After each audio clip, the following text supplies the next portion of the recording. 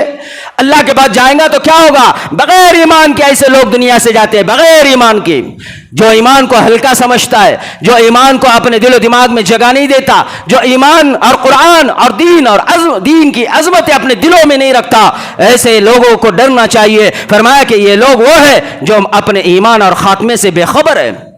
انہیں پتہ نہیں ہے پھر ان کا ایمان پر خاتمہ ہوگا یا نہ ہوگا. اور ایسے لوگوں کا ایمان پر خاتمہ نہیں ہوتا جو دنیا دار ہوتے ہیں. دنیا داروں کا ایمان پر خاتمہ ہونے کی گارنٹی نہیں ہے، دینداروں کی نہیں ہے. دنیا داروں کی کیا بات ہے؟ دینداروں کی، دنیا داروں کی تو بات دور. دینداروں میں ایک عام انسان، ایک خاص انسان، خاص الخاص سے آگے خاص الخاص انبیاء علیہ الصلوۃ والسلام، وہ لوگ بھی اپنے آپ کو ڈرتے تھے کہ دنیا کے بدعملیوں میں کہیں ہمارا ایمان نہ سلب کر دیا جائے. وہ لوگ بھی ڈرتے تھے. حضرت ابراہیم علیہ الصلوۃ والسلام ایک طرف، تمام ان کے بعد کے جو ہے تو نبی اور رسولوں کے آب و اجداد، اور یہ وہ ہے جن کی نسل سے اللہ نے سلسلہ جاری کیا.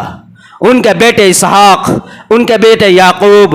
وہ یعقوب علیہ نبی علیہ الصلوۃ والسلام موت کے وقت اپنے بیٹوں کو قریب کر کر ان سے سوال کرتے ہیں. وہ اپنے بیٹوں کی فکر کر رہے ہیں موت کے بعد، اور موت کے وقت وہ اپنے بیٹوں کو یہ جانچ رہے ہیں کہ تم کیا کرنے والے ہو آگے. وہ فکر مند ہے اپنے بارے میں، اپنے بچوں کے بارے میں. اور وہ کون؟ جن کا دادا نبی رسول، ان کا دادا نبی، ان کے ابا جو ہے تو نبی اور رسول، ان کے ابا بھی نبی، ان کے ابا کے ابا دادا حضرت ابراہیم علیہ نبی علیہ الصلوۃ والسلام. دوسری طرف ان کے چاچا حضرت اسماعیل علیہ نبی علیہ الصلوۃ والسلام نبی، چاچا کے بیٹے حضرت یوسف علیہ نبی علیہ الصلوۃ والسلام نبی. پورا خاندان نبی والا، نبوت والا. اور نبیوں کو تو اللہ نے یقینی طور سے یہ کہہ دیا کہ یہ تو جنتی بخشائے ہیں. ان کا تو ایمان پر خاتمے کا سوال ہی نہیں تھا. یہ تو ایمان والے ایمان ہی پر تھے. ان کے لیے کوئی بھی دور دور تک شک و شبہ لانا اور سوچنا بھی کفری علامت ہے. وہ تو پکے جنتی، پکے ایمان پر جانے والے. لیکن ان کے لیے قرآن کیا کہتا ہے؟ سورۃ البقرہ آیت نمبر 133 رکو نمبر 16 پہلا پارہ. ام کنتم شہداء اذ حضر یعقوب الموت اذ قال لبنیہ ما تعبدون من بعدی قالوا نعبد الہک و الہ آبائک ابراہیم و اسماعیل و اسحاق الہ واحدا ونحن له مسلمون. اپنے بیٹوں کو موت کے وقت یعقوب علیہ السلام قریب کرتے ہیں اور پوچھتے ہیں کہ بیٹا بتاؤ، ما تعبدون من بعدی، میرے بعد تم کس کی عبادت کرو گے؟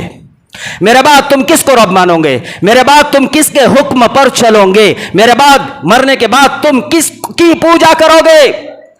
کس کی؟ ان کے آب و اجداد. ابھی ان کے باپ دادا اوپر چلیں گے نا، حضرت ابراہیم علیہ نبی علیہ الصلوۃ والسلام. یہ خود اتنے بڑے، ان کے نسل سے اللہ نے کئی ہزار نبی علیہ الصلوۃ والسلام، خود ان کی جو ہے تو اولاد، اتنے بڑے نبی، وہ خود دعا کرتے ہیں اللہ کے سامنے ہاتھ اٹھا کر کہتے کہ اللہ مجھے، میری اولاد کو بتوں کی پوجا سے، شرک کرنے سے بچا لے، مجھے بھی اور میری اولاد کو بھی.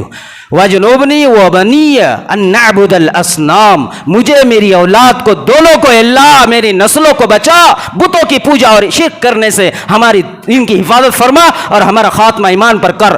وہ وہاں کہہ رہے ہیں ان کی اولاد اسحاق علیہ السلام، وہ بھی حضرت یعقوب علیہ السلام، وہ بھی، اور وہ اپنے اولاد کو پکار کر کہہ رہے مَا تَعْبُدُونَ مِن بَعْدِي. تو اولاد تھی، نبی کی اولاد کہنے لگے قالوا نعبد الہک و الہ آبائک ابراہیم و اسماعیل و اسحاق. ابا جان آپ کیسی بات کر رہے ہو؟ یہ بھی ہو سکتا کہ آپ کے جانے کے بعد ہم کسی اور کو اپنا رب بنائیں؟ ہم تو آپ ہی کے رب، ابراہیم علیہ السلام کا رب، اسحاق علیہ السلام کا رب، اسحاق علیہ السلام کا رب، ہم تو انہی کا جو آب و اجداد نے جس رب کی عبادت کی، نماز پڑھی، روزے رکھے، تراویح پڑھی، وتر پڑھی، نمازیں پڑھی، زکوٰۃ صدقات دیے، جو کچھ اس کے احکام تھے وہ جو ان لوگوں نے ان کے کیے، جس کی عبادت ان لوگوں نے کی، ہم بھی اسی کی عبادت کرتے. الہ کا الہ واحد، الہ کا الہ واحد، جو ایک ہے، جو اللہ اکیلا ہے. ہم بھی اور ہماری ساری نسل بھی کہنے لگ گئے کہ اللہ ہی کی عبادت کریں گے، کسی اور کو رب نہیں بنائیں گے. وہ ان لوگوں نے اپنی اور اپنی اولاد کی موت کے وقت ایمان پر خاتمے کی فکر کی.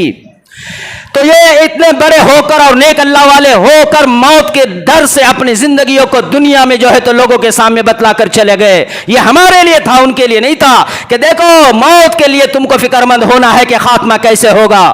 اگر تم نے اس کی فکر نہیں کی تو فرمایا کہ تم تو خود گئے, تمہاری اولاد بھی چلے گئی.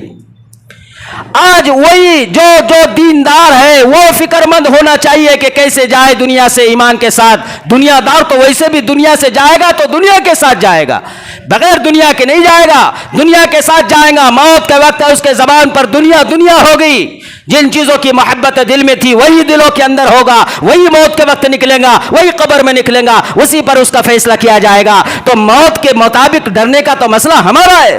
ہماری آزادانہ زندگی, ہماری خواہشات پرست زندگی, ہماری منمانی اور جی چائی والی زندگی, ہمارے نامی مسلمان ہونے والی زندگی, کیا یہ بے خوف نہیں گزر رہی ہے اللہ کے خلاف, نبی کے خلاف, شریعت کے خلاف, اسلام کے خلاف؟ آج کہاں گئے وہ افطار کرانے والے اور روزے رکھنے والے؟ آج کہاں گئے وہ تراویح پڑھنے والے؟ اور وہ کہاں گئے آج نمازوں میں آ کر بھیڑ لگانے والے؟ آج کہاں ہے وہ نمازوں میں اعلان کرنے والے آگے بڑھو آگے بڑھو؟ آج مسجد ویران ہے, پکارتی ہے مسجد انہیں. آج کہاں گئے وہ لوگ جو مسجد میں دین کی باتیں قرآن کو سننے والے؟ آج وہ باہر ڈی جے لگا کر ناچ رہے. آج وہ فحش بحیائی کے کام اور اڈوں پر اپنے آپ کو لے جا کر کھڑا کیا ہوا ہے. آج وہ مساجدوں سے انہوں نے تعلق توڑا ہے. قرآن یہی کہتا ہے تم معبود نہ بناؤ کسی کو. ہم نے رمضان کو معبود بنا لیا, رمضان چلا گیا, ان کا معبود بھی چلا گیا, وہ بھی چلے گئے, ان کی عبادتیں بھی چلے گئی. جس نے رب کو معبود بنایا ان کا رب آج بھی زندہ ہے, کل بھی زندہ تھا, رمضان میں بھی تھا, آج بھی ہے. آج وہی لوگ اس رب کے سامنے جھکتے بھی ہے, حق اور سچائی گو پر اپنے آپ کو چھلاتے بھی ہے. اگر ہم نے اپنے آپ کو گناہوں سے نہیں بچایا, ہمارے بھی ایمان کا بڑا مشکل مسئلہ ہے کہ ایمان پر خاتمہ ہوگا بھی یا نہیں ہوگا. ایمان پر خاتمے کا ڈر انسان کو ڈرنا چاہیے. اللہ یہ نہیں دیکھتا کہ مسلمان گھرانے میں پیدا ہوا. اللہ کے حبیب صلی اللہ علیہ وسلم نے فرمایا 4 قسم کے لوگ. ایک تو وہ ہے جو ایمان پر پیدا ہوا, ایمان پر زندگی گزاری, ایمان پر دنیا سے چلا گیا, خوش نصیب ہے وہ انسان. دوسرا وہ انسان جو ایمان پر پیدا ہوا, ایمان پر زندگی گزاری, موت آنے پر منکر اسلام بن کر دنیا سے رخصت ہو گیا, بغیر ایمان کے چلا گیا. فرمایا کہ ہلاکت ہے اس کے لیے. گھرانہ مسلمان کا تھا, رمضان میں مساجدوں میں تھے, قرآن و حدیث کے سننے والے تھے, ماننے والے تھے, پڑھنے والے تھے, موت آئی تو بغیر ایمان کے چلے گئے. تیسرا وہ طبقہ جو فرمایا کہ وہ بغیر ایمان والے کے گھر میں پیدا ہوا, بغیر ایمان کی زندگی گزاری, بغیر عمل کے دنیا سے چلا گیا, یہ تو جہنم میں ایندھن ہے. ایک تو وہ ہے فرمایا خوش نصیب, غیر کے گھر میں پیدا ہوا, بغیر ایمان کے پیدا ہوا, بغیر ایمان کی زندگی گزاری, لیکن جب موت آئی اللہ نے اس کو ہدایت دی, اللہ نے اس کو توفیق دی, وہ ایمان پر اس کا خاتمہ ہوا, اللہ نے اس کو آخری وقت پر نوازا اور وہ کامیاب ہو گیا. اللہ ایسے لاکھوں کروڑوں اور اربوں میں ایک آدھ بندے کو چنتا ہے, یہ نہ سمجھے کہ ہمیں بھی اللہ چن لے گا. آج ہمیں ایمان والوں کے گھر میں پیدا کر آج ہمارا حال یہ ہے کہ آج ہم ماہ مبارک کے اعتبار سے جو ہے تو جمعہ والے مسلمان, عید والے مسلمان, رمضان والے مسلمان, ایسے مسلمان سوائے عذاب اور پریشان اور آزمائش اور ایسے مسلمان ستائے جانے کے سوا ان کا کوئی دوسرا انعام نہیں ہے. ایسے مسلمانوں کو جو نامی ہے, ایسے مسلمان کو کہا ہے کہ یہ منافق ہے, منافق. حضرت ابو سفیان فرماتے ہیں کہ منافق وہ ہوتا ہے جو اپنے اعمال پر مطمئن ہے اور موت سے بے خبر ہے, موت سے بے خبر. ایمان والا وہ ہے جو اپنے اعمال پر ہر وقت ٹٹولتے رہتا ہے, نگاہ لگاتے رہتا ہے اور اپنے اعمال کے مطابق ہر وقت فکر مند رہتا ہے اور ہر وقت جو ہے موت پر نگاہ رکھتا ہے. یہ ایمان والا ہوتا ہے جو کبھی بھی مطمئن نہیں ہوتا. بہت نمازیں روزے رکھ لیے اب مطمئن ہے, ایمان والا کبھی مطمئن نہیں ہوتا. یہ منافق ہے جو مطمئن ہوتا ہے 4 سجدے کر اور 1 ماہ روزے رکھ کر اور 10 لوگوں کو افطار کرا کر, افطار پارٹیاں کرا کر. یہ ایسے منافق لوگ ہیں جس کو کہا ہے چند اعمال کر مطمئن ہے اپنے انجام سے, چند اعمال کر مطمئن ہے اپنے انجام سے. ایسے لوگوں کے لیے فرمایا کہ ان کو ڈرنا چاہیے کہ اللہ کب کہاں کیسے پکڑ کر دے. امام غزالی رحمۃ اللہ علیہ منہاج العابدین میں نقل فرماتے ہیں, حضرت فضیل بن عیاض رضی اللہ تعالی عنہ کا شاگرد ہے, علم اور فضیلت اور قرآن اور احادیث اور دین کے کام کرنے میں سب سے زیادہ علم اس کے پاس.